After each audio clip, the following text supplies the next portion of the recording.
Les attaques djihadistes au Mali ont causé la mort de 150 enfants en 2019. On va évoquer la situation ce soir. Nous parlerons également de la Côte d'Ivoire. Guillaume Soro ne cache plus ses intentions pour 2020.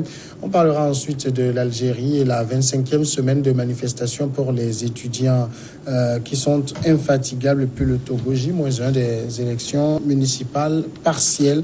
Firmin Teko Agbo est avec moi ce soir pour en parler, chroniqueur politique. Bonsoir Firmin Teko. Bonsoir Samuel Nyaoui, merci de m'avoir invité. Francisco Napokoura, journaliste freelance, bonsoir. Bonsoir Samuel, bonsoir aux téléspectateurs du Togo et d'ailleurs.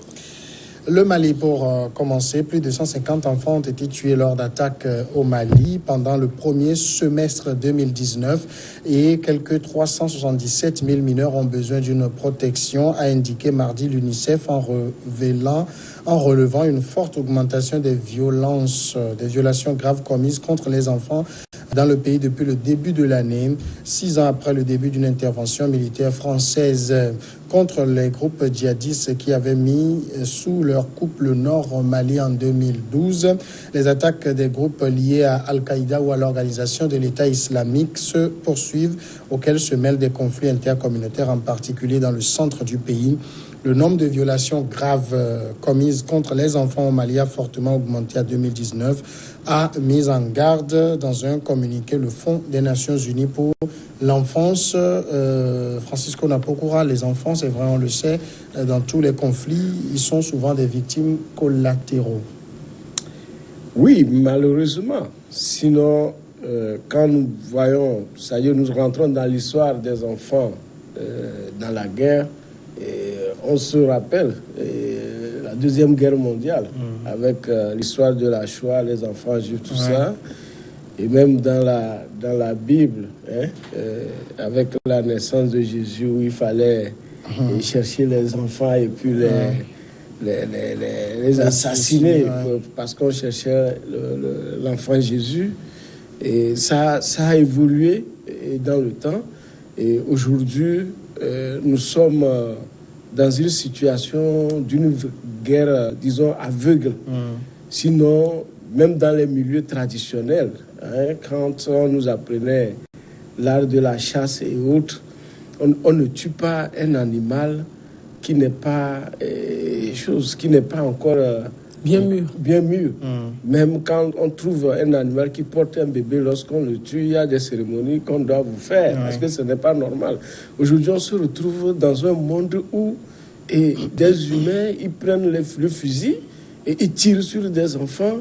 Et ici, au Niger et au Mali, dans le Sahel, où se passe aujourd'hui le djihadisme, disons, aveugle, je peux dire que ça dépasse les camps de nazis qu'on a vus.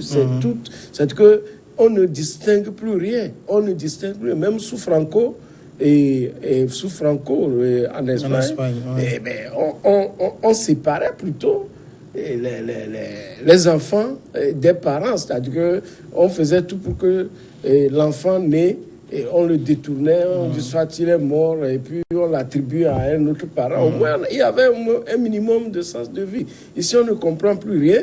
Au Mali, on vient, on attaque un village, on tue tout le monde, femmes, hommes, enfants.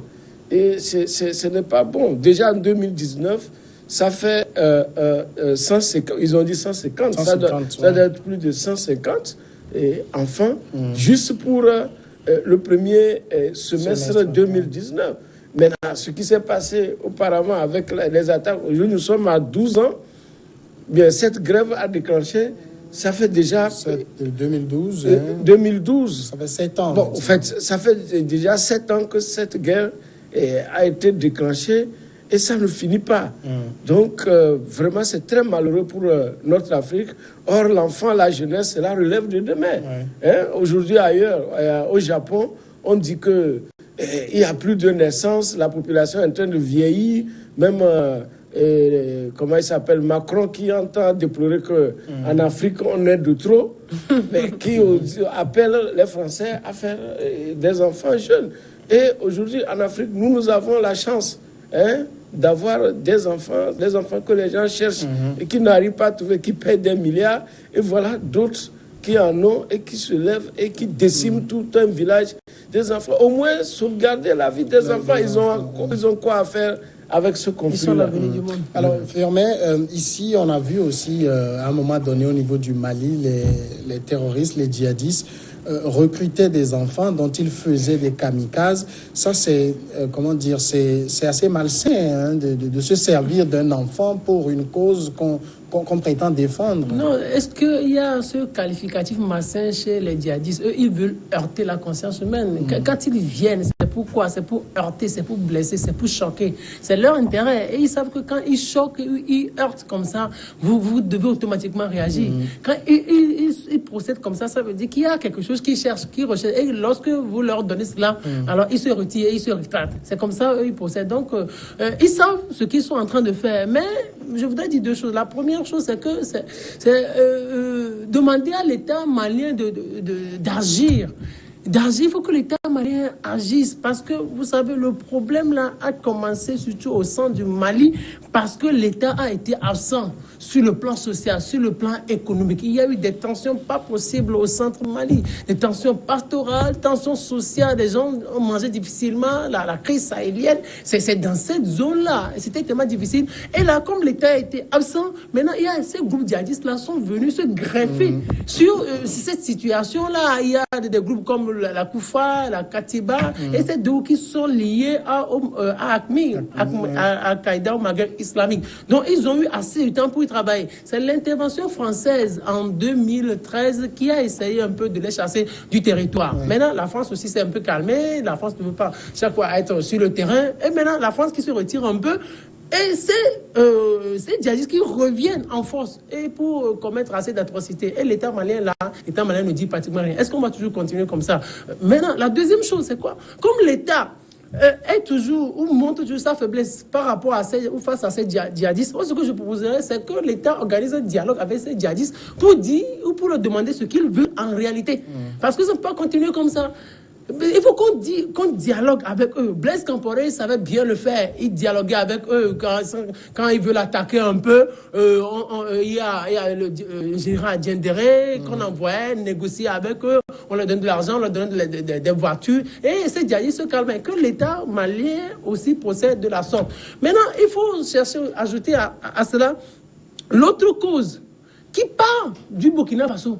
Vous savez, la dissolution du RSP a engendré un certain nombre de conséquences. J'ai toujours l'habitude de dire que l'après-Blaise n'a pas été préparé. Quand le RSP du Burkina Faso, Régiment de sécurité présidentielle, la garde prétorienne de Blaise Compaoré, a été dissous, maintenant, il y a des militaires qui sont partis avec des armes, des militaires qu'on avait appelés à l'époque au Mans, mais qui ont disparu, qui ont déserté l'armée. Ces militaires sont où aujourd'hui? Ces armes-là sont où? Donc ces armes-là sont en train de circuler et les djihadistes aussi se procurent ces armes. L'autre chose, avant de vous redonner la parole, c'est la guerre libyenne. Oui. Ça a favorisé cela, le djihadisme, et ça continue de le favoriser.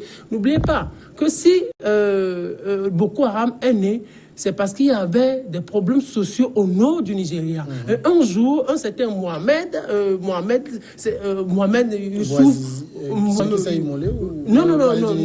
En 99, au Nigeria, Mohamed Youssouf qui s'est levé, a dit, il a appelé ses amis, il dit, nous souffrons ici parce que la politique nous a abandonnés, c'est parce que l'État nous a abandonnés. Alors...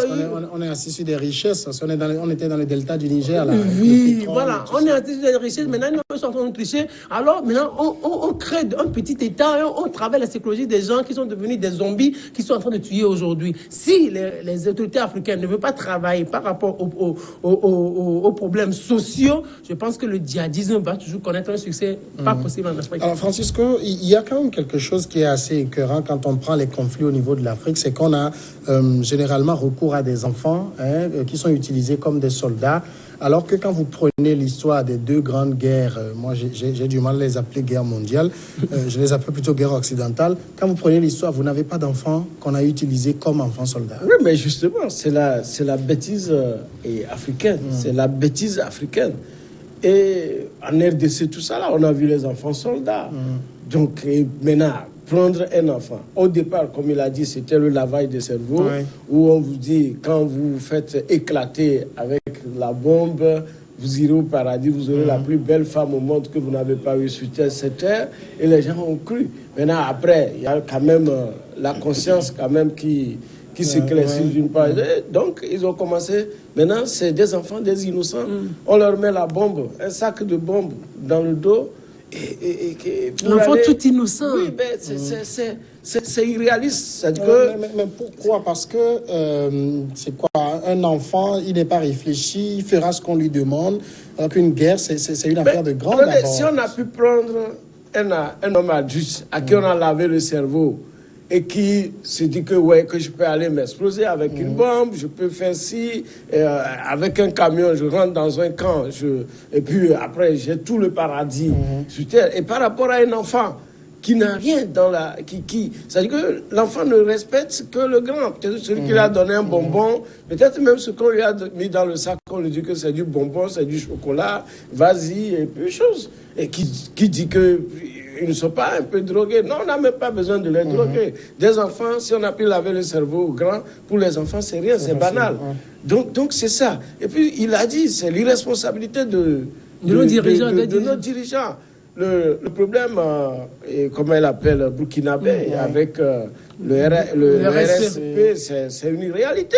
Parce que vous n'allez pas comprendre. Aujourd'hui, moi j'ai fait le tronçon Lomé, Niamey et Ouaga, et à voiture, Lomé. Aujourd'hui, je ne peux plus là. Parce que quoi